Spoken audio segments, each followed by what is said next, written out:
Danielle Dressel, Ironclad CrossFit, Coach Development Lesson 4, Lesson Planning Part 1.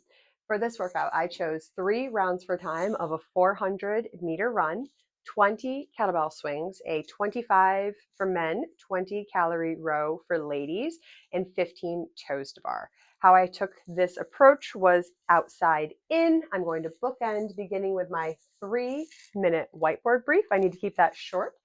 I have a 7-minute cool down. So 53 to 60 will be the time for my cool down. Moving forward, I have allotted 9 minutes for my general warm up. In this general warm up, I'm going to focus on running technique and rowing technique. We have a very small gym, so I would likely partner and go back and forth on that one. Some people hitting line drills, some people hitting the rowing. That way we're warming up those specific movements. Moving forward, so that puts me to the 12-minute mark. Moving forward between minute 12 and 19, I'm going to allot 7 minutes for our toes to bar prep. In that 7 minutes, I'm going to begin by having partnering up, giving somewhere between 4 to 8 reps each, 2 sets of tiny kip swings. Then moving on to big kip swings, focusing on pushing down on that bar. We're going to move on to kip to L swings, where you're keeping your legs straight, but bringing those legs up a little bit higher. Wow. Moving forward to knees to armpits or your feet to eye level, wherever you can still maintain that nice hollow and arch position. Going syncing them together and then finishing up with toes to bar. So that's going to be a 7-minute time frame. I'll have to keep that one moving. My following 7 minutes from 19 to 26, we're going to focus on kettlebell swing progressions.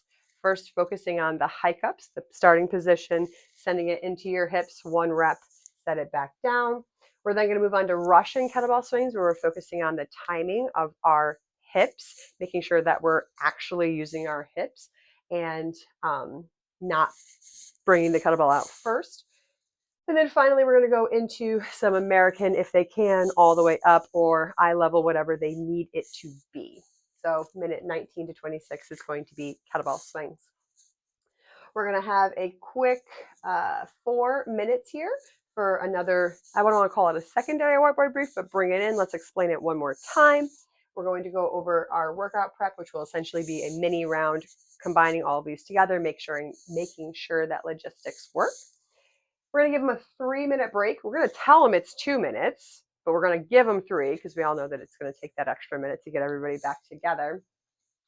So that's minute 30 to 33. My workout, I'm going to allot, 33 to 53. I'm going to allot 20 minutes for my workout. However, I understand that I want this workout to take between 13 to 18 minutes because I have 3 rounds. My 400-meter run, I'm expecting to take between 1 minute and 30 to 2 minutes.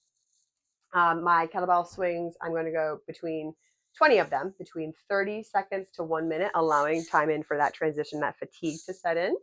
And then that 20-25 calorie row, somewhere between 1 minute 30 and 2 minutes, again, especially with that 2 minutes, that's erring on the side of like transition and fatigue. And then finally, our 15 toes to bar, early rounds, maybe 30 seconds, advanced athletes, maybe 30 seconds or less, upwards of that 1 minute, no more than 1 minute. That gives me about 4 minutes and 15 seconds to 6 minutes per round, nailing me right into that 13 to 18 minute window. Therefore, I'm allotting approximately 20 minutes, potentially 21, if things don't go as planned, right? Ideally, though, we're in there. That gives me 7 minutes for my cool down. In theory, it's work.